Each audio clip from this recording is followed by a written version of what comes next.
Assalamualaikum students. How are you all? Hope you all fine. Here's I'm your maths teacher and I'm going to teach you maths.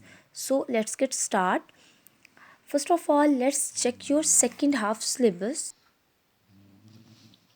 Here's your maths syllabus, which is the chapter number 6, 7, 8, 9 with complete exercise. So we are going to start with the chapter number 6. Okay students, open your book, page number 65.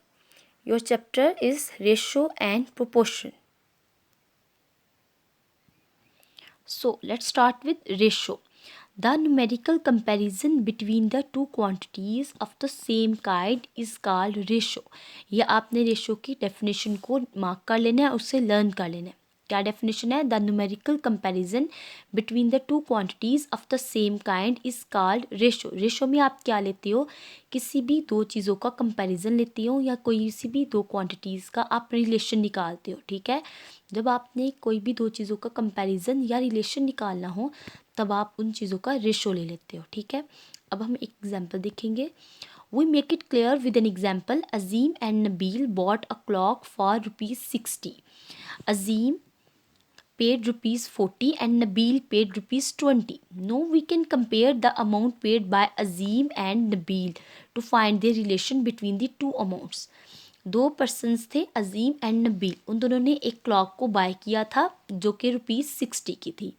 अजीम ने उसके लिए ₹40 पे किए थे और नबील ने उसके लिए ₹20 पे किए थे. अब हम जो इन दोनों पर्सन्स ने पैसे पे किए थे उनकी रेशो निकालेंगे. This comparison can be done by following two ways. जो पहला मेथड है वो क्या, by finding their differences, and second method is by writing them into a fraction.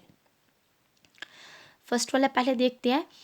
जो हमारे पास दोनों ने पे किए थे, आपने उन दोनों का डिफरेंस लेना है. डिफरेंस मीन आपने माइनस की फॉर्म में लिख लेना है. ₹40 माइनस ₹20 इक्वल्स टू ₹20. इनमें 20 का डिफरेंस था. ठीक है, मतलब जो आपके पास अजीम ने पे किए ₹40, वो नबील ने पे किए ₹20, मतलब उन दोनों में 20 का डिफरेंस था. The difference of ₹20 does not state the comparison with the other amount. ₹20 का जो हमारे पास डिफरेंस आया, इसके ज़रिए हम इस मेथड के ज़रिए हमें अच्छी तरह कंपैरिजन नहीं मिला. Therefore it is not the proper way to show the comparison between the two quantities. ये हमारे पास एक प्रॉपर वे नहीं है दो क्वांटिटीज़ के दरमियान कंपैरिजन फाइंड करने का, मतलब रेशो निकालने का. इसीलिए हम एक दूसरा मेथड देते हैं, by writing them into a fraction.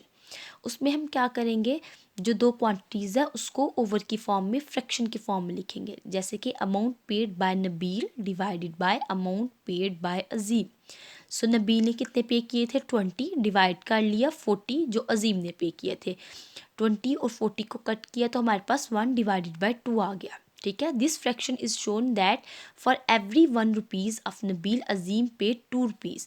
ये आपको फ्रैक्शन शो करती है कि नबील के हर ₹1 पे करने पे अजीम ने ₹2 पे किए हैं. ठीक है, ये उनकी रेशो निकल आई है. Okay, it can be written by putting a colon between the two quantities. हम रेशो को कैसे करते हैं, जब हम रेशो लिखते हैं तो कैसे लिखते हैं, जिन दो क्वांटिटीज़ की हमने रेशो निकालनी होती है उन दो क्वांटिटीज़ के दरमियान में हम कॉलन लगा देते हैं. कॉलन इन दो डॉट्स को कहते हैं. जैसे हमने नबील और अजीम की पेड अमाउंट की रेशो निकाली थी. हमने नबील की कितनी निकली थी, 1, लाइक ये 1, और अजीम की 2, 1 2 1, और दरमियान में कॉलन लगा दिया जिसको हमने रेशो कहना है 1:2. अब इसको हम पढ़ेंगे कैसे, एंड रीड एज 1:2. इसको हम 1:2 पढ़ेंगे, but it can not be read as 2:1. इसको 2:1 नहीं पढ़ेंगे, इसमें हमारे पास ऑर्डर मैटर करता है. ओके, अब हम देखते हैं एंटीसीडेंट एंड कॉन्सिक्वेंट किसे कहते हैं. इन अ रेशो, जब हम रेशो निकालते हैं, the first element is called antecedent and the second element is called consequent. जैसे हमने 1:2 लिखा था अजीम और नबील के केस में 1:2. जो पहले वाली हमारे पास फर्स्ट एलिमेंट आ रहा है उसको हम एंटीसीडेंट कहते हैं, और जो सेकंड एलिमेंट आ रहा है उसको हम कॉन्सिक्वेंट कहते हैं. ओके, एग्जाम्पल नंबर 1 समझते हैं हम.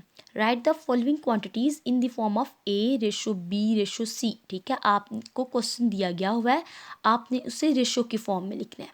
फर्स्ट वाला क्वेश्चन क्या है, 500 ग्राम्स, 800 ग्राम्स एंड 1 किलोग्राम।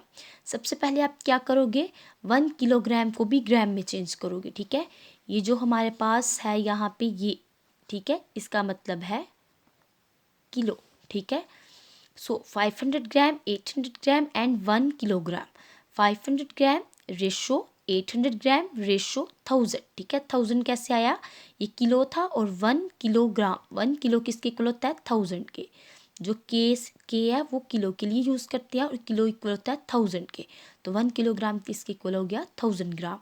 इसलिए हमने 1 किलोग्राम की जगह पे 1000 लिख लिया। अब इन सब में की जब हम रेशो लेंगे तो हमारे पास ये 20, ये इससे कट हो गए, तो रेशो आ गई 5:8:10। तो ये इसका आंसर आ गया। ठीक है, ओके क्लास, अब हम एक्सरसाइज 6.1 स्टार्ट करते हैं। ठीक है, फर्स्ट वाला क्वेश्चन हमारे पास क्या है, right each of the following into ratio form. हमें फ्रैक्शन में दी गई हुई है, जो हमारे पास क्वेश्चन है वो फ्रैक्शंस की फॉर्म में है, मतलब डिवीजन की फॉर्म में है। हमने इसे रेशो की फॉर्म में लिखना है। ठीक है, okay. Unit number 6, ratio can be written by putting a colon between the two quantities. दोबारा से रिमाइंडर है आपके लिए कि हम रेशो को कैसे लिखते हैं, जिन दो क्वांटिटीज़ की हमने रेशो लेनी है उसके दरमियान में हमने कॉलन लगाना है। ठीक है, ओके, स्टार्ट करते हैं हम। जैसे right into ratio form, first वाला आपका क्वेश्चन है 3/4। ये फ्रैक्शन की फॉर्म है, आपने इसे रेशो की फॉर्म में लिखना है। ठीक है, तो हम लिखते हैं 3/4 इज इक्वल्स टू, आप इसे कैसे लिखेंगे, 3, 4। तो आपने रेशो की फॉर्म में लिखना है, तो दरमियान में कॉलन लगा लें। ठीक है, बस आपका यही आंसर है। अब सेकंड वाला क्वेश्चन क्या है, 2/7। इसको लिखेंगे 2:7। ठीक है, देन 9/11, 9:11। ठीक है, नेक्स्ट 1/13, 1:30। एंड फिफ्थ वाला क्या है, 5/6। इसको आप लिखेंगे 5:6। ओके, अब हम क्या करते हैं, जो सेकंड वाला क्वेश्चन है वो करते हैं, right each of the following into fraction form. अब आपको रेशो फॉर्म में दिया हुआ है क्वेश्चन, आपने उससे फ्रैक्शन फॉर्म में खुद लिखना है। ठीक है, सो क्वेश्चन नंबर 1, 2:3। ये देखिए पहले से ही रेशो की फॉर्म में है, आपने इसे अब फ्रैक्शन की फॉर्म में लिखना है। 2:3, तो कैसे लिखेंगे, 2/3। ठीक है,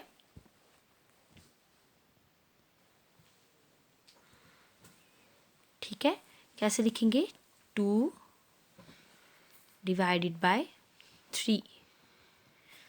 अब सेकंड क्वेश्चन क्या है, 7:4। अब आपने इसे किस में लिखना है, फ्रैक्शंस में। Same method, 7/4। एंड थर्ड वाला 19/20। फर्स्ट और जो सेकंड पार्ट है आपका, first part and second part, इन सब के question same as it is ये ऐसे ही होंगे। ठीक है, सेम मेथड आपने अप्लाई करना है और ये वाले क्वेश्चन सॉल्व करने हैं। ओके, अब हम क्या करेंगे, थर्ड वाला पार्ट स्टार्ट करेंगे, simplify the following ratio. First वाला क्वेश्चन क्या है, 3:9। स्टार्ट करते हैं सॉल्व करना, 3:9। अब आपने क्या करना है, इसे सिंप्लीफाई करना है। ठीक है, रेशो की फॉर्म में ही रहने देना है, बट आपने सिर्फ इसे सिंप्लीफाई करना है। अब आप देखिए 3 और 9 किसी भी टेबल में आते हैं, 3 के टेबल में आते हैं। ठीक है, तो आप इसे सॉल्व करें, लाइक लिख लें पहले 3:9। ठीक है, फिर देखिए 3 × 3, 3 × 9। तो इसका आंसर क्या हो जाएगा, 1:3। आपका क्वेश्चन बी रेशो की फॉर्म में था, आंसर बी रेशो की फॉर्म में है। ठीक है, बस फ़र्क क्या है इसमें कि ये इसकी सिंप्लीफाइड फॉर्म है। ठीक है, इस तरह सेकंड देखते हैं, 25:40। 25:40। अब आप देखिए 25 और 40 किस टेबल में आते हैं, 5 के टेबल में आते हैं।